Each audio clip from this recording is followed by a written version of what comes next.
Hey guys, welcome back to the channel. It's awesome that you're tuning in.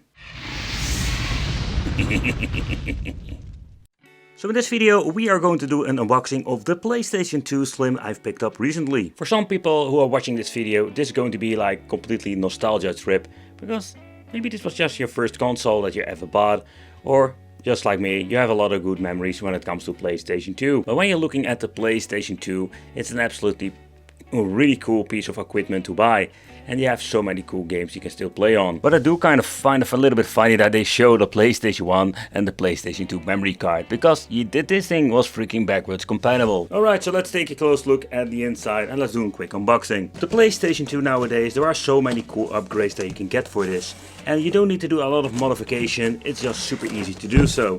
This one also comes included one freaking controller. Alright, so let's do a first person unboxing over here. Then we're going to get the controller. Like the controllers, oh man, these things can be a pain in the ass because some of them will be broken down, and this is absolutely not the way how you need to like wind up your freaking cables. That's freaking, like, this is one of the freaking reasons why these things, like we were going to get cable problems. Why they keep doing that, you know? But for the people who didn't know, now you know. And then we're going to get the system itself. It's in still very good condition. Of course, the glossy black is always like scratched up. Finding this in mint condition is absolutely like a mission impossible if you ask me. It always needs to be like brand new in packaging. It comes with the 80 out cable. Let's see, the power cable. Yep. And there we're going to get ourselves the manual. So let's take a close look at that. Normally we never look at manuals, but today we're going to do so. And that's it. There is nothing more. Okay, so the manuals, yeah, that is something you don't see very often nowadays, especially if you're going to buy one in the box. And you're thinking, yeah, well, what's the point with the manuals? I have no idea. Like, it's more like a collectible thing, to be honest. And these are like even sealed. Like, people did read the manuals back in the day. And of course, for like collectible reasons, I will just leave it in this over here. But it's kind of funny to see like there are like manuals with it, and then we're going to get like even a sealed one. But yeah, when you're looking at the Slim, it's absolutely slim. So let's get ourselves the first model and let's do a quick comparison. I do see there are some damages over here. This is a little bit bent. Don't know if you can see it on the video. But also it's very filthy in the inside. Yeah, and there's a lot of things that we're going to find with these things. Or they're just like basically broken, do anything. Or the freaking lasers are dead. But beside the Slim is super slim when you compare it with the big model over here. I just want to be honest, like, not only this is my first model, for nostalgia reason, I think the PlayStation 2 first model is just so much better. And the reason like the drive sled that come out of it, it's freaking awesome. There was more like this awesome, like futuristic feature that I liked about it, and we didn't have it anymore with the Slim, because we had like the toilet, you put it up, you took your shit, and that's it. And again, like, there comes a lot of dust inside of the machine. That's going to be an issue. But beside that point, of course, we also had like an external power supply, where we normally like plug in the power over here. We also had an on and off switch. With the Slim, we're going to get ourselves a separate, like, say, power supply. So in my opinion, it's kind of cheating, because we don't like need to put this freaking power supply in here. So that saves up a lot of space. So, but yeah, I must say, like, another feature I'm missing out is of course the HD drive bay. So with the fat model we can slap in a hard drive, and it is one of the most awesome features that you can get basically, and one of the best supported, and that is not possible with the Slim. And yep, people will like disassemble the disk drive. There was somebody online even like slapped an SSD inside the thing. But for me, it's like cool that you can still play some original games and use some other, let's say, ways to upgrade it. But let's talk about the game library. The game library of the PlayStation 2 is absolutely amazing. The lineup of games, don't get me wrong, there was a lot of crap on it. But like, we also have like this, like the Grand Theft Auto 3. This game was freaking mind-blowing back in the day when it just came out. Especially when you played 1 and 2 a lot, like me. So then we're having, of course, Need for Speed Underground 2. I love tuning cars, and this was so cool. I've played this game so much. I even almost cleared it to the end. It was such a fun game to play, and like with the tuning and stuff, so cool. Gran Turismo 3, it was such a cool racing simulator. I played especially 2 a lot, and this was like the absolutely step up when it comes to the graphical part. Like, it shows like how good the PlayStation 2 was back in the day already. Super Dragon Ball, like the Dragon Ball series, like I played a lot of them, the Budokai, the Tenkaichi, and the Super Dragon Ball Z is more like in the weird like hybrid of Street Fighter and I think it was Budokai. It's quite interesting. The first game I have ever played on the PS2, Tekken Tag, man, that was like the next level. Like Tekken 1, 2 and 3 was absolutely amazing, but this was the next level of cool shizzle games. Then I think like Marvel's Capcom 2, like I'm gonna take you for a ride, ported from the arcades. Also a very good title, very expensive one nowadays. And of course Soul Calibur series. Like I can keep going on like showing good titles in the collection because there are so many of them. Okay, so the ultimate test. I didn't test it before. Let's see if this bloody lens is still working. Because again, like that's like the common problem of these things. The disc boots up, or spins up. Do we get a logo? Do we get a logo? Do we get the logo? Ooh, that makes a really weird noise. Oh, seems to be still working. Okay. Okay, I can already tell you the laser of this freaking PlayStation 2 really needs some maintenance. And yeah, the thing is like you can hear the weird squeaking sound and that is not like it should be. So let's try it out. Let's see if it's going to be loading up the game properly like it should be, but the sound I was hearing is not good. And that brings me to the other point that most of the time these lasers are just having issues. But would not be surprised that we can find replacements for that.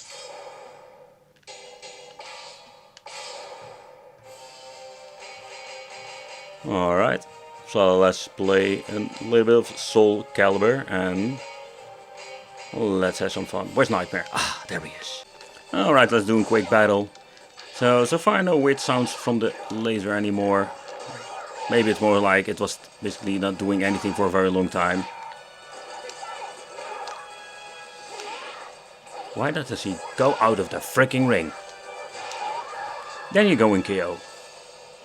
But let's talk about the other cool features that we're going to have now we're making this video.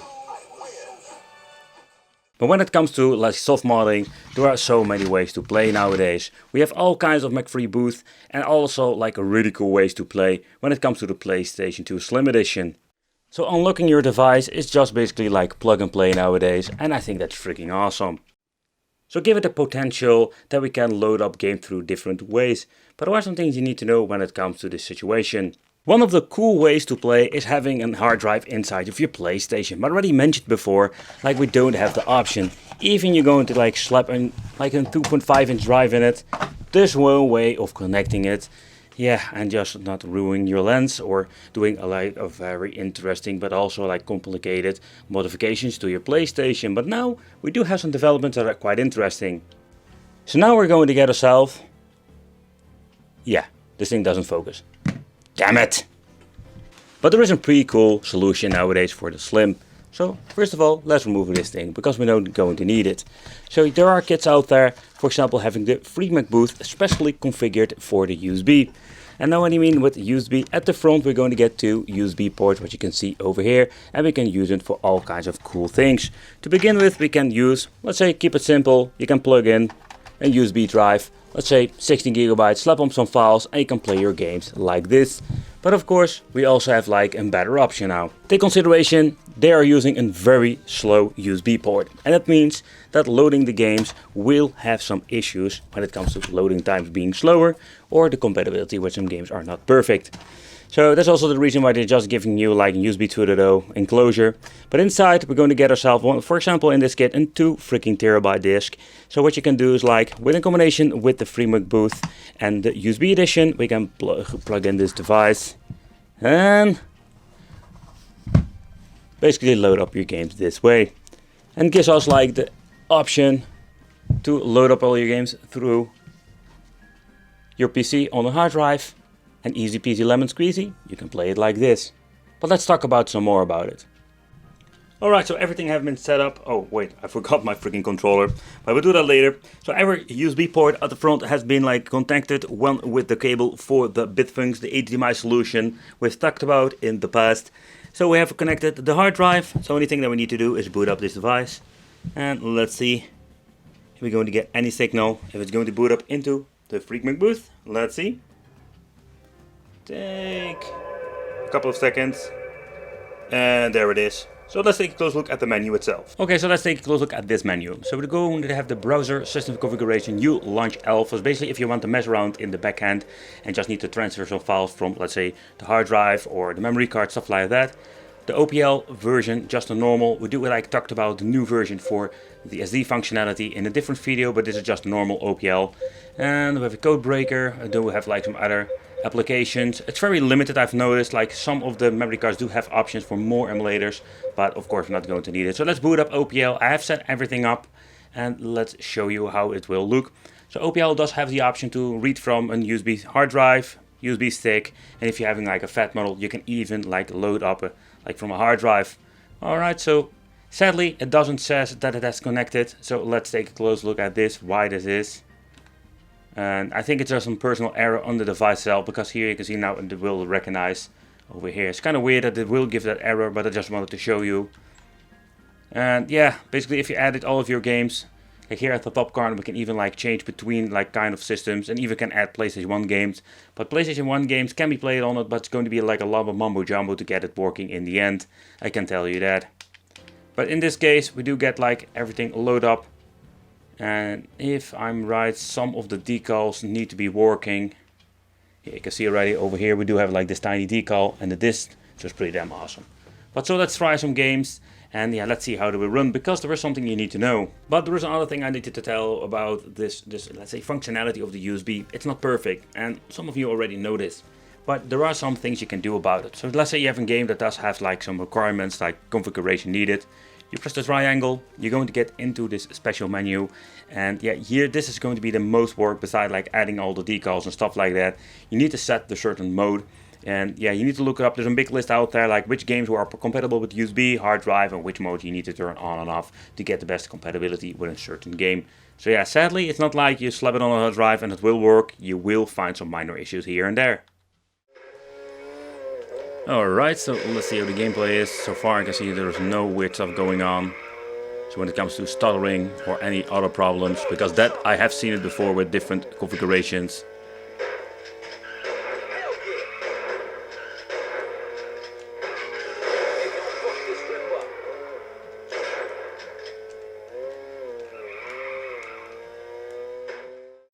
Alright, we're not going to need this.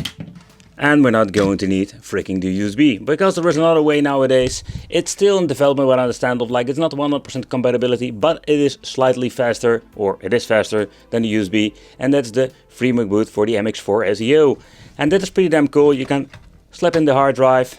I'm a brain farty, people. I said wicked.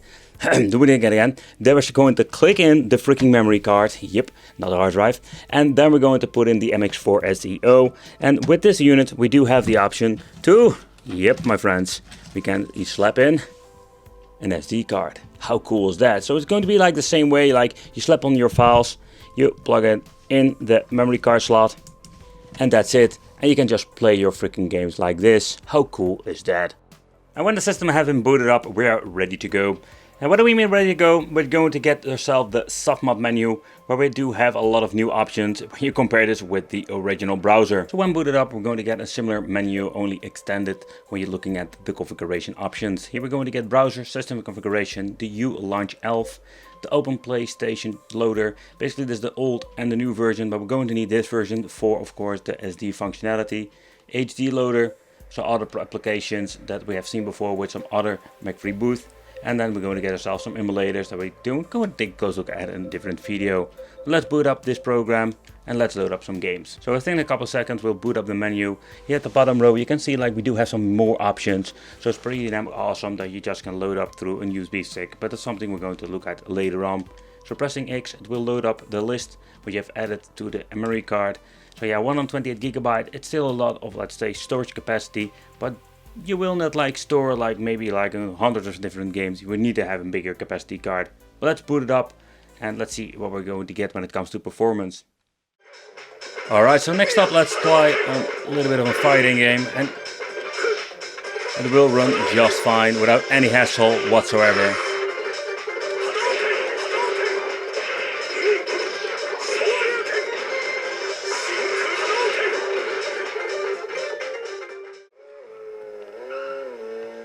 Alright, so next up you can see like this three-dimensional racing game has no issues whatsoever. So it's really like the question like which game you're going to play. So I recommend like going online, checking out which games will be supported by this freaking game system. Otherwise you can be disappointed if your favorite game doesn't work. I think these ways are just the easy ways to play. Like loading up an original game if your laser still works, and of course having the option to have a USB hard drive, and the MX4 SEO is going to be freaking epic, especially if you're going to get better support for it. But also take consideration, the one of the options you don't see very often is loaded through the network of an RJ45 connection. But what I don't like about it, I'm just going to be honest, you need to have your files on an external device.